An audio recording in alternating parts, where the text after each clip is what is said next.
সামনে কোন দল ক্ষমতা আসলে একটি চাঁদা মুক্ত দেশ হবে? জামায়াত। জামাত কেন চাচ্ছেন? জামাত চাচ্ছে এরা চাঁদাবাজ না, আপনার কাছে কি প্রমাণিত? এটা আমার বিশ্বাস আর কি। আপনি ভোট দিবেন? আমি ইনশাল্লাহ দেব। দেখি এই ভাইয়ের কাছে একটু জিজ্ঞেস করি। আসসালামু আলাইকুম ভাই, আপনি কেমন আছেন? আলহামদুলিল্লাহ ভালো আছি। সামনে কোন দল ক্ষমতা আসলে বাংলাদেশের মানুষ একটি চাঁদা মুক্ত দেশ পাবে? চাঁদা করবে না, কোন দল ক্ষমতা? যে দল চাঁদা রাখবে না সেই দলই আসবে। এটা বাংলাদেশে কোন দল ক্ষমতা এটা সম্ভব? যে বিএনপি দ্বারা সম্ভব না ইসলামিক দলগুলো দ্বারা সম্ভব? কোনটা দ্বারা সম্ভব? ইসলামী। আপনি কি ইসলামিক দলে সাপোর্ট করবেন? জি। ভোট দিবেন? জি। আসসালামু আলাইকুম বড় ভাই, চলে যেতেছেন, একটু সামনে দাঁড়ান, এখন কথা বলবো। সামনে কোন দল ক্ষমতা আসলে বাংলাদেশের মানুষ একটি চাঁদা মুক্ত দেশ পাবে বলে আপনি মনে করেন? মানে চাঁদা করবে না কোন দল বাংলাদেশে, বা দুর্নীতি করবে না? ইসলামী। আপনি কি ইসলামিক দলে ভোট দিবেন? হ্যাঁ। শিওর করছেন? আসসালামু আলাইকুম রহমতুল্লাহ। ওয়ালাইকুম সালাম রহমতুল্লাহ। আপনি কেমন আছেন? জি আলহামদুলিল্লাহ ভালো আছি। সামনে কোন দল ক্ষমতা আসলে বাংলাদেশের মানুষ একটি দুর্নীতি ও চাঁদা মুক্ত দেশ পাবে বলে আপনি বিশ্বাস করেন? বাংলাদেশ জামাত ইসলামীকে যদি ক্ষমতায় দেওয়া হয় তাহলে এই দেশ একটি আদর্শ এবং সৎ লোকের শাসন পাবে, একটা কল্যাণমুখী রাষ্ট্র হবে, দুর্নীতিমুক্ত মুক্ত রাষ্ট্র হবে। এর আগে জামাতের দুইজন মন্ত্রী কি দায়িত্বে ছিলেন, তাদের বিরুদ্ধে কোনো রকম দুর্নীতি পাওয়া যায় নাই, যা অন্য সকল মন্ত্রীর বিরুদ্ধে কোনো না কোনো দুর্নীতি ছিল। এই জন্য এই জামাতকে এই দেশের ক্ষমতায় বসানো দরকার। এই দেশের মানুষের সকল রকম চাহিদা, সুখে শান্তিতে অন্ন, বস্ত্র, চিকিৎসা, শিক্ষা, বাসস্থান, এই মৌলিক অধিকারগুলো জনগণ পাবে একমাত্র জামাত ইসলামীর মাধ্যমে। অন্য কোনো দলের কাছে সেটা আশা করা যায় না। আচ্ছা, আরেকটু কথা, যেটা হচ্ছে খালি আপনারা দুজন মন্ত্রীর কথা বলেন, বিগত 50 বছরে জামাত ইসলামের প্রায় 50-এর অধিক এমপি ছিল, তাদের মধ্যে কি কোনো দুর্নীতি পাওয়া গেছে কিনা? তাদের মধ্যে কোনো দুর্নীতি পাওয়া যায় না। জামাত ইসলামী একমাত্র দল যে এই দেশে স্কুল, কলেজ, মাদ্রাসা, হাসপাতাল, শিক্ষা প্রতিষ্ঠান যত রকম প্রতিষ্ঠা করেছে। অন্য কোনো দলের সেই উদাহরণ নাই। জেলায় জেলায় এতিমখানা এবং শিক্ষা প্রতিষ্ঠানগুলো গত 16 বছর বিগত সরকারি অনেকগুলো হাজার হাজার এতিমখানা এবং মাদ্রাসা বন্ধ করে দিয়েছে। সেইগুলো বন্ধ করার জন্য ছিন্নমূল পরিবারের, দরিদ্র পরিবারের শিক্ষা থেকে বঞ্চিত হয়েছে। এই জন্য এগুলা আবার যাতে হয়, এই দেশে একমাত্র জামাত ইসলামী স্কুল, কলেজ, মাদ্রাসা, ইউনিভার্সিটি, হাসপাতাল নির্মাণ করে এটা নজির সৃষ্টি করেছে। অন্য কোনো দলের সেই নজিরটা নাই। আর যদি কয়েকটা ভালো দিক বলতেন, যে যা দেখে বাংলার জনগণ আকৃষ্ট হয়ে জামাত ইসলামের দিকে ভোট দিত। জামাত ইসলামীর স্লোগানই হলো আল্লাহর আইন চাই, সৎ লোকের শাসন চাই। জামাত ইসলামীর প্রত্যেকটা লোক সৎ এবং এটা প্রমাণিত, পরীক্ষিত। জামাত ইসলামীর লোকজনকে এলাকার যে কোনো, বাংলাদেশের যে কোনো এলাকার যে কোনো প্রান্তে আপনারা জনমত যাচাই করে বহুবার পরীক্ষা করা হয়েছে। জামাত ইসলামীর লোকের উপরে অন্য কোনো দলের লোকের এইরকম চরিত্র পাওয়া যায় নাই। এই জন্য আল্লাহর আইন প্রতিষ্ঠার জন্য এবং সৎ লোকের শাসনের জন্য জামাতের ক্ষমতায় আসা দরকার। আমি মনে করি এদেশে এই 17 বছর একটি ফেসিস এবং স্বৈরাচার সরকার আমাদের উপরে আদিষ্ট হয়েছিল। এখন আমরা চাই একটা ভোটের মাধ্যমে একটা গণতান্ত্রিক সরকার, যেই সরকার দেশের কথা, জনগণের কথা ভাববে, জিনিসপত্রের দাম মূল্য এগুলি নিয়ন্ত্রণে রাখবে, দেশে একটা স্বাধীনভাবে এই দেশে তারা ব্যবসা বাণিজ্য করতে পারবে, মানুষ স্বাধীনভাবে চলাফেরা করতে পারবে। এই ধরনের একটা ভালো মনের সরকার দরকার। আচ্ছা, আপনি যে বৈশিষ্ট্যগুলোর কথা বললেন, বাংলাদেশে কোন দলের মধ্যে এই বৈশিষ্ট্যগুলো আছে?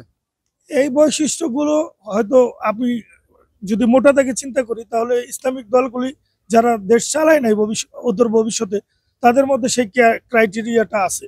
কিন্তু দেখা গেছে যারা বারবার চালিয়ে গেছে তাদের মধ্যে প্রতিবারই দেখা গেছে যে এই চাঁদাবাজি, এই টেন্ডারবাজি, সন্ত্রাসী, এগুলি তাদের মধ্যেই বেশি দেখা গেছে। কিন্তু হয়তোবা 17-18 বছর ক্ষমতার বাইরে থাকা বিএনপি হয়তো চিন্তা করবে যে ভবিষ্যতে আমরা ভালো কিছু করব, ভালো কিছু করতে গিয়ে তারা হয়তোবা সেই জায়গা থেকে সরে আসতে পারে। আপনি কোন দলের ভোট দিবেন? আমি মনে করব যে এই দেশে যারা এই দেশের জন্য কাজ করব, বাংলাদেশের জন্য যারা একটি মূল ধারার সংগঠন হবে, দল হবে, সেই দলের পক্ষে আমি ভোট দেব। সামনে যেভাবে মনে করেন জুলাই আগস্টে গণ অভ্যুত্থানের পরে যে আমরা 53 বছর পরে একটা স্বাধীন রাষ্ট্র, সার্বভৌমত্ব একটা রাষ্ট্র আবার পাইছি। আমরা এতদিন জুলুমের শিকার ছিলাম। যেভাবে আমরা মুখী ছিলাম স্বাধীন, কিন্তু আসলে আমগরে শোষণ, জুলুম, নির্যাতন করছিল সেই এক গোষ্ঠী না এক গোষ্ঠী। আমরা যখন বারবার নির্বাচিত সরকার এই দেশে আসছে 53 বছরের ভিতরে কিন্তু কোনো পরিবর্তন। আসলে এটা একটা বড় কঠিন প্রশ্ন। এটা কোন দল আসলে একটা দুর্নীতিমুক্ত দেশ হবে, এটা আসলে বাংলাদেশের মতন দেশে এটা কতটুকু আমরা এই দুর্নীতিমুক্ত আশা করতে পারি, এটা আসলে মানে বলা যাচ্ছে না ওইভাবে আর কি। তারপরে আপনার বয়স কত? আমার বয়স 45। 45-এ তো আমার মনে হয় যে জাতীয় পার্টি থেকে শুরু করে সবগুলো দল দেখছেন, দেখা বাকি আছে মনে হয় ইসলামিক দলগুলা। এখন সবগুলো দেখার পর আপনি কি ডিসিশন নিয়েছেন যে কোন দলটা আসলে বাংলাদেশ থেকে দুর্নীতি দূর হতে পারে?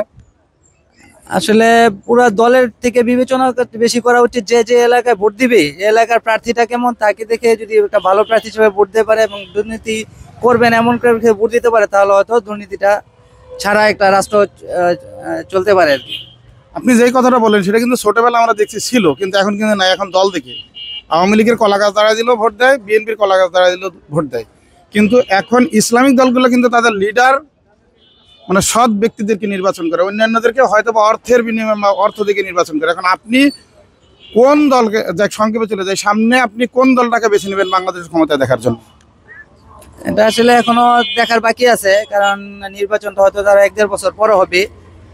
তখন ওই সময় প্রার্থী দেখে হয়তো আমি ভোট দিব, যে কাকে ভোট দিলে আমার এলাকা বা আমার দেশের উন্নয়ন হবে। আসসালামু আলাইকুম, আপনি কেমন আছেন? আচ্ছা, আলহামদুলিল্লাহ ভালো। সামনে কোন দল ক্ষমতা আসলে বাংলাদেশের মানুষ একটি দুর্নীতিমুক্ত দেশ পাবে? যে যে দল দেশের জন্য, দেশের মানুষের জন্য, জনগণের কথা বলবে, এমন দল আমরা চাই আগামীতে ক্ষমতায় আসুক। সেটা কোন দল? সেটা কি বিএনপি না ইসলামিক দলগুলা? ইসলামিক দলগুলি তারা যদি সুসংগঠিত হইতে পারে তাহলে দেশের জন্য, জনগণের জন্য কাজ করতে পারবে।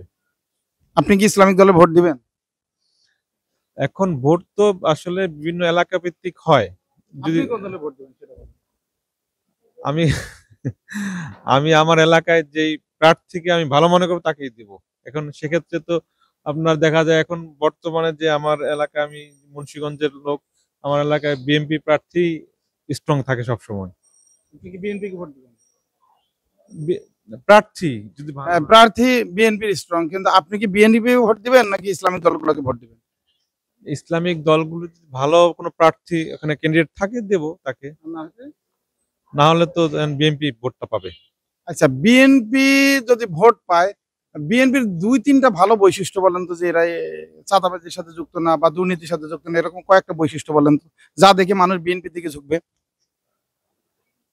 আসলে তো আমাদের চাঁদাবাজি বলেন আর যেটাই বলেন, দুর্নীতি বলেন, এটা হলো রাজনৈতিক নেতৃবৃন্দ যদি সমঝোতায় না আসে, তারা যদি সঠিকভাবে নেতৃত্ব না দেয়, এটা নির্মূল হবে না। এটা হলো আপনার, আর ইসলামিক দল এরা তো আসলে তারা এখনো ক্ষমতা আসে নাই, তাদের অবস্থান আমরা ক্লিয়ার না।